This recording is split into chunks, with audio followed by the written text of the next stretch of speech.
사실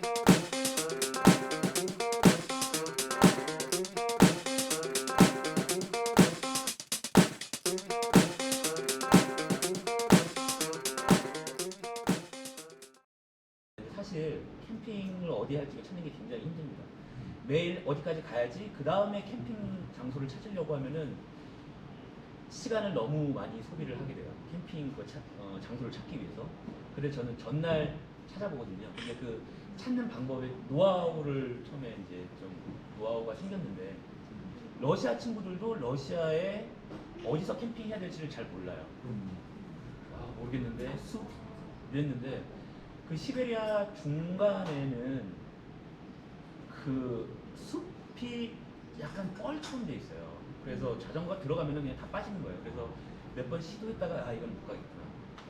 그러다가 나중에 알게 된 게, 러시아 이제 침엽수린들이 있는데 그쪽이 이제 그 나뭇잎이 떨어져서, 그 얇은 나뭇잎이, 바늘 같은 나뭇잎이 떨어져서 땅을 다 덮고 평평하게 만들어 주더라고요. 그래서 숲에서 잘 거면은 침엽수린을 주로 찾았고, 그리고 호수들을 주로 찾았습니다. 시베리아 중반에는 호수들이 다 이제 근처가 이제 뻘이라서 좀 힘들고요. 서쪽으로 왔을 때는 호수 근처에서 잘만 했었습니다. 그래서 처음에 이제 그 장소를 찾기 위해서 구글맵을 저는 주로 이용했는데, 구글맵에서 다음 목적지를 정해요. 목적지를 정한 다음에 구글로 찍으면은 몇 개의 길을 추천을 해주는데, 그 중에서 이제 한 길을 선택합니다. 위성 지도로 바꿔요. 목적지 근처에 그 지도상에서 이제 위성 지도로 바꾼 다음에 물가를 주로 찾고요. 그리고 물가 주변에 약간 땅 색깔이 이런 색깔, 약간 모래 색깔 같은 데가 있어요. 그런 데가 잘 맞는 곳입니다. 그냥 흑 색깔들은 뭐 자기 좀 힘든 데고, 여기처럼 구역이 명확하게 나눠져 있는 데들 있잖아요. 거기는 밭이라도 못 자고, 강 근처에 약간 흑 색깔이 있는, 확대를 해야 됩니다. 무조건 최대한 확대를 해서 흑 색깔이 있는 곳으로 가면은 잘 수가 있다 라는 걸 아시면 혹시나 뭐 나중에 하실 때 도움이 되실 거라고. 그리고 숲을 찾았는데, 숲도 하다 보면은 숲 색깔에 따라서 이게 어느 숲이나 어떤 형태의 숲이라는 거를 좀 알게 돼요. 그래서 이제 숲에 가서 텐트를 치되 깊숙이는 안 갑니다. 최대한 도로에는 가깝게, 그리고 사람들은 좀 안 볼 수가 있어요. 그리고 아니면은 아싸리 이제 뭐 너무 잘 데가 없다, 숲도 마땅치가 않고, 그리고 어떤 이런 들판 이런 데도 없다면은 카페라고 있어요. 그러니까 우리나라가 카페라고 하면은 커피 마시는 데잖아요. 러시아도 똑같은 말로 카페라고 적혀 있는데, 거기는 식당입니다. 좀 저렴한 식당을 카페라고 하는데, 우리나라 국도 가면은 휴게소들 작게 있잖아요. 그런 것들이 곳에 있어요. 근데 그런데 얘기해서 가도 되냐? 텐트 치라고 하니까 그쪽에서 이렇게 텐트를 치고. 그리고 이제 제가 텐트를 쳤던 곳이고요. 저는 이제 물가에서 자는 게 정말 좋았습니다. 빨래도 할 수 있었고요. 물론 이제 세제는 최대한 다 썼죠. 빨래를 해서 나무에 걸어서 이렇게 있었던 곳도 있었고, 들판을 찾았을 때는 뭐 정말 좋은 데이 많아요. 그리고 호숫가, 그리고 이제 영국도 갔었었는데, 영국 같은 경우는 바닷가가 이제 좀 캠핑하기가 좋아서 영국에서는 바닷가에서 많이 했고요. 캠핑장이 아닌 곳도 있죠. 여기 다 캠핑장이 아닙니다. 그런데 나라마다 다르게 서유럽 같은 경우는 벌금을 맞거나 못하게 하고. 그걸 말씀드릴게요. 아. 그게 이제 정리를 하는데, 여기 호숫가, 이거 호수고요. 호숫가는 대부분 독일이에요. 그리고 바다는 이제 영국이고, 이제 뭐 프랑스 쪽이나 어떤 체코, 헝가리를 지나갔는데, 그쪽에는 들판들이 좀 많아서 어떻게 참 기가 막히게 제가 한 80%, 90%는 정확하게 좋은 자리를 잘 찾았어요. 정말 아무도 없는데 들판이 뻥 뚫린 그런 데로 갔죠. 그래서 뭐 요거는 그냥 또 캠핑의 꽃이라고 할 수 있는, 저는 그 캠프파이어를 할 수 있다면은 무조건 불을 지폈습니다. 호주, 뭐 러시아, 유럽 어디든요. 뭐 물론 조심해야 됩니다. 절대 나중에 확실하게 끄고. 그리고 이제 캠핑 스팟에 대한 이제 좀 정리를 요약을 해서 해봤는데, 아까 얘기하지 않은 나라들도 좀 포함을 시켰습니다. 일본 같은 경우는 뭐 유럽에는 마땅치 않아요. 저는 마을 어떤 건물 밑에다가 텐트를 친 적도 있고, 그런데 나중에 알게 됐는데 국도 휴게소가 있는데 거기서는 뭐 텐트를 그냥 다 칠 수 있습니다. 저는 한 2번 정도 했는데 저 텐트를 치고 싶습니다 하니까 어떤 그 작은 건물을 비워주더라고요. 테이블이 있는 비워주고 여기서 자. 그리고 우리나라 고속도로 휴게소만한 휴게소도 갔는데 거기 아예 사람이 많잖아요. 그냥 텐트를 쳤습니다. 그러니까 텐트를 칠 때는 아예 사람이 많은데 치는 게 또 저는 낫다고 생각을 해서 그렇게 치기도 했었어요. 그리고 러시아는 아까 말씀드린 대로 시베리아 중간 중에는 뻘늪지가 많고 숲이나 아까 카페라는 곳에서 텐트를 주로 쳤고요. 근데 독일이 정말 좋았던 게 저는 독일에서는 거의 호숫가에서 텐트를 친 것 같아요. 곳곳에 크고 작은 호술이 있고요. 그리고 물이 굉장히 깨끗합니다. 그래서 많이 씻었죠. 나 다른 데 어디 뭐 캠핑장을 따로 안 가도 됐었어요. 뭐 씻고 거기서 해서 독일 가면 호숫가 캠핑 적극 추천드리고 정말 좋습니다. 가끔 마을 사람들이 이제 개 데리고 와서 산책하는 정도의 호수. 그리고 체코 같은 경우도 숲, 호수, 숲이랑 호수랑 풀밭이 골고루 있어요. 그래서 숲에서도 하기 좋고 풀밭에서도 하기가 좋고 뭐 이렇게 좀 좋은 여건을 갖고 있습니다. 저희 같은 와일드 캠핑을 하려고 하는 사람들한테는요. 근데 벨기에랑 네덜란드가 이게 약간 좀 벨기에, 네덜란드 하면 자연, 그러니까 네덜란드 같은 경우는 자연 좀 떠올리실 수 있어요. 뭐 넓은 들판, 그 목장들, 뭐 실제로 들판들이 막 이렇게 펼쳐져 있어요. 예쁘게. 근데 거기에 펜스가 쳐져 있습니다. 못 들어가게 해놨어요. 그래서 몇 번 지도를 보고 여기 갈 수 있겠지 해서 갔는데 다 펜스가 있었어요. 그래서 한 번은 그냥 펜스 옆에 약간 터가 있어서 거기다가 이렇게 텐트를 쳤죠. 정말 바로 도로 옆이었습니다. 차들이 이제 반 막 지나다니고 했는데 다음날 일어났는데 자전거 위에 사과가 하나 얹어져 있더라고요. 텔라님 기억 아마 하실 거예요. 거기 댓글 하셔서 누가 이제 아이고 너 이런 데서 불쌍하게 텐트를 치는구나 그러면서 사과를 하나 얹어주신 분이 있더라고요. 네덜란드랑 벨기에는 조금 쉽지 않다. 근데 저는 어떻게든 잤습니다. 어떻게 뭐 이렇게 비집고 들어가서든 잤고요. 그렇게 펜스를 없는 데를 겨우겨우 찾아서 이렇게 가서 했습니다. 이거는 제가 어떻게 설명을 드릴 수는 없고요. 만약에 가시게 되면은 그 가면서 어떻게 체득을 하실 거라고 생각을 합니다. 그리고 우크라이나가 좀 러시아보다도 좀 더 못 사는 나라예요. 굳이 표현한다면. 그래서 어떤 자연 환경에 어떤 인공적인 걸 투자를 많이 안 했어요. 그래서 자연 환경이 좋았어요. 제가 지나간 곳들은요. 그래서 숲, 호수, 시냇가에 텐트 치고 뭐 이렇게 있을 만한 곳이 꽤 많았습니다. 정말 좋은 곳이 많았어요. 느낌들이 다 좀 달라요. 독일, 체코, 뭐 숲, 호수라고 하시면은 그 느낌이 좀 다릅니다. 그리고 영국은 또 영국 내륙 쪽은 또 쉽지가 않습니다. 여기도 약간 펜스가 쳐져 있고 아니면은 개인 사유지라서 들어갔었을 때 약간 좀 부담, 그러니까 사유지라는 게 명확하게 보이는 게 집이 바로 옆에 있거든요. 근데 저 한 번은 뭐 지나가다가 뭐 잘 때 있냐? 아, 난 지금 텐트를 쳐야 되는 거. 그럼 와라. 그래서 이제 그 사람네 바로 앞에 있는 풀밭에서 텐트를 친 적이 있었고요. 근데 바닷가가 텐트가 치기 좋습니다. 거기는 뭐 곳곳에 구조물들이 있어요. 구조물들 밑에다가 치고 어떤 그런 게 있었습니다. 바닷가가 좋습니다. 이거는 제가 뭐 오래 여행을 하고 그뿐만이 아니라 뭐 어떤 여행, 자전거를 타고 여행을 하셨든 이 생각은 굉장히 많이 하셨을 것 같아요. 바람에 대해서. 바람 왜 이렇게 세? 왜 이렇게 역풍이야?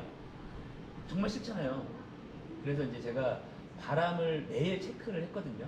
이제 윈디라는 어플이 있는데 윈디라는 어플로 지도를 체크해서 어느 특정 지역에 바람이 어느 정도 속도로 분다라는 걸 체크했는데 보통 제 경험상으로 3m, 그러니까 초속 3m 이하일 때는 바람이 이제 선선하게 불어요. 그래서 좀 갈만한데 좀 더울 때 시원하기도 하고요. 이게 일단은 이 전제는 역풍입니다. 근데 3m에서 5m 정도 되면 초속 3m에서 5m 정도 될 때는 조금 이게 힘들어요. 아, 이 바람이 좀 센데 이런 생각이 듭니다. 그리고 이제 평소 갈 거리에 같은 시간 동안 한 70% 정도로 가는 것 같습니다. 그리고 5에서 7m 초속 정도 됐을 때는 이때부터는 욕이 나옵니다. 뭐 여기서 제가 욕을 못하니까 혼자 있으면은 욕이 늘어요. 뭐 아무 욕 다 할 수 있잖아요. 막 욕을 합니다. 평소 거리 한 50% 정도 가는 것 같아요. 같은 시간 동안. 그래서 그리고 7에서 10 정도 되면은 이때는 고민을 해야 됩니다. 정말 가면은 너무 힘들어져요. 몸이. 하고 또 억지로 가도 얼마 못 가고 그래서 이제 고민을 하고 이때는 정말 처음부터 끝까지 욕만 나옵니다. 그리고 이제 마지막으로 10m, 초속 10m 이상일 때는 정말 진지하게 자전거를 오늘은 안 타겠다라고 좀 고민을 해야 되고요. 그리고 바람을 막아줄 수 있는 나무들이 있는 곳을 찾아서 캠핑을 저는 했습니다. 이거는 약간 바람에 주의해야 할 부분이라고 생각을 해서 제가 한번 글을 만들어 봤는데 순풍일 때입니다. 순풍일 때 이 전제는 다 강한 바람이에요. 다 강한 바람인데 트럭들이 몰고 오는 바람이 어마어마하게 크게 느껴집니다. 그래도 뭐 작은 세단 같은 경우는 괜찮아요. 트럭이 왔었을 때 순풍일 때는 차가 뒤에서 이 바람을 밀고 오죠. 순간적으로 뒤에서 확 밀어줍니다. 저는 굉장히 좋았어요. 그때 페달을 더 밟았죠. 그래서 속도를 더 내고. 그런데 그때는 고맙습니다. 근데 역풍일 때는 이것도 좀 위험하지만 그래도 뭐 조향을 하는데 크게 문제는 없어요. 왜냐면 바로 정면으로 바람이 어떤 느낌이냐면은 푹신푹신한 베개로 세게 한 대 팍 치는 것 같아요. 뭐 순간적으로 자전거가 멈추는 느낌이 듭니다. 근데 뭐 이때는 순간적으로 욕이 나오겠죠. 제가 욕 얘기를 많이 하는데 순간적으로 욕이 나오지만은 그래도 괜찮습니다. 근데 바람 중에 가장 위험한 게 저는 축풍이라고 생각해요. 축풍이 지금 이제 제가 달리는 쪽에 반대쪽에서 불고 있고 제가 같은 방향으로 차가 이렇게 트럭이 오잖아요. 그러면은 이 대각선 방향으로 강하게 엄청나게 강하게 밀어서 꽉 긴장하고 있지 않으면은 만약에 그 옆이 이제 뭐 좀 경사가 있는 낭떠러지라거나 이런 경우도 있거든요. 정말 조심해야 됩니다. 아니면은 아스팔트에서 비포장으로 살짝 밀려나면서 이렇게 흔들려질 수도 있기 때문에 그것도 조심해야 되고요. 그리고 이 반대에서 볼 때 여기에 이제 이 바람이 이쪽에서 부는 겁니다. 그럴 때는 제가 그 바람을 이기기 위해서 오른쪽으로 핸들을 약간 틀고 가게 되겠죠. 그럴 때 만약에 트럭이 온다. 그러면 트럭이 바로 제 옆에 지나갈 때 순간적으로 바람이 없어집니다. 그러면은 제가 힘을 이렇게 주고 있었기 때문에 순간적으로 더 틀어지는 거예요. 그리고서 얘가 이 차가 지나가면은 다시 바람이 세게 오니까 핸들이 확 이렇게 흔들리게 되는 거예요. 그래서 축풍으로 불었을 때 뭐 아마도 달리면서 그런 거 많이 느끼고 뭐 이렇게 하시는 부분들이 있겠지만 정말 긴장을 많이 해야 된다라는 거 그리고 뭐 상황에 따라서는 멈춰야 된다라는 거를 좀 말씀을 드리고 싶었습니다. 제가 한번 질문을 드리고 싶어서 만들어 봤는데요. 라이딩을 하실 때 최악의 환경은 어떤 거라고 생각을 하세요? 저는 그러니까 예로 이렇게 적어놨는데 여기 한 가지 더 추가를 한다면은 약간 환경이라기보다는 상황에 가까운데 왔던 길을 다시 가야 된다. 길을 잘못 들어서 뭐 그 경우까지 했었을 때 어떤 게 가장 강한 개인적으로 역풍. 시간이 네? 강한 역풍. 가장 강한 역풍. 아마 저도 강한 역풍이었었습니다. 이 중에서는요. 어필보다도 강한 역풍 이거는 정말 어떻게 할 수가 없어요. 자연 언제 끝날지도 모르고 산은 그래도 예상을 할 수 있잖아요. 자갈길은 그래도 갈 수는 있어요. 엉덩이 아파도.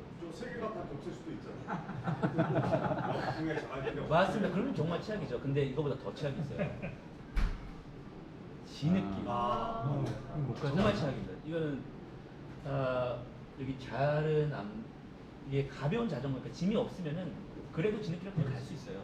근데 이게 무거워버리면 나가서라는 거. 이 바퀴의 이제 그 틈에서 계속 진흙을 먹고 그게 포크에 쌓입니다. 그리고 이 휀다에 쌓여요. 그럼 이 진흙이 브레이크 패드 역할을 해서 처음에 10m 갑니다. 진흙에 이제 진입을 해서 10m를 가요. 근데 그 다음에 이 진흙이 쌓이면은 그 다음부터 1m를 갈 겁니다. 그래서 손으로 다 긁어내고 제가 한 100m 가는데 1시간 많이 걸렸어요. 그리고 이게 정말 안 좋은 게 이 구동계를 다 갉아먹고 모래도 그런데 모래가 더 심한 것 같아요. 이건 아예 묻어서 떼지는 못하니까. 그래서 제가 2000km 갔었을 때 뒤에 저 라디오 랑 체인을 갈았어요. 2000km인데 계속 튕기더라고요.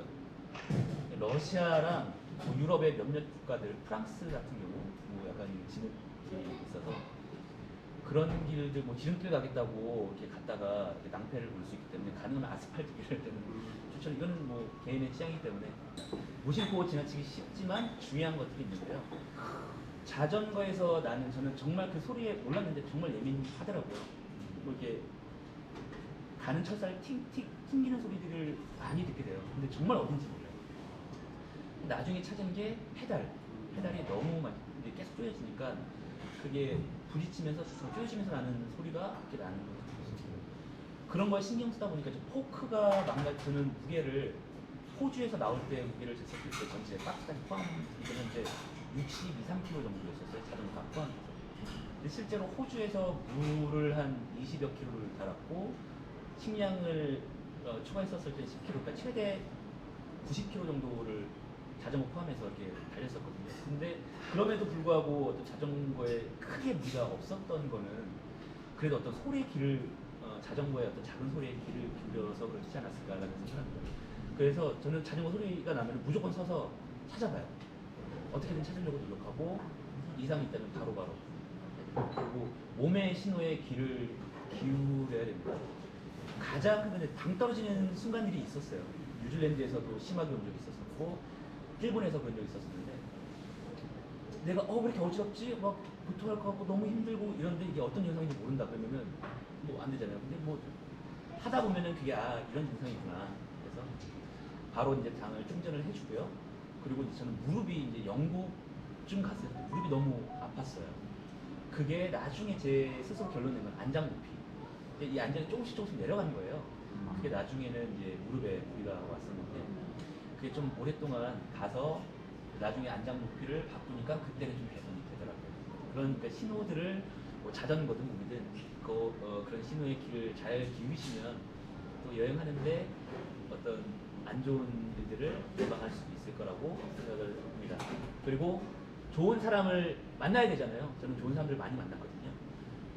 저는 뭐 좋은 사람이 되려고 노력은 했는데 뭐 좋은 사람이라고 제가 제 입으로 말하기 좀 그렇지만 좋은 사람을 만나기 위해서는 좋은 사람이 되자라는 생각을 가지고 여행을 했습니다. 그리고 모든 분들이 그렇게 마음을 갖고 여행을 했으면 하는 바람을 갖고 있습니다. 마지막 생각이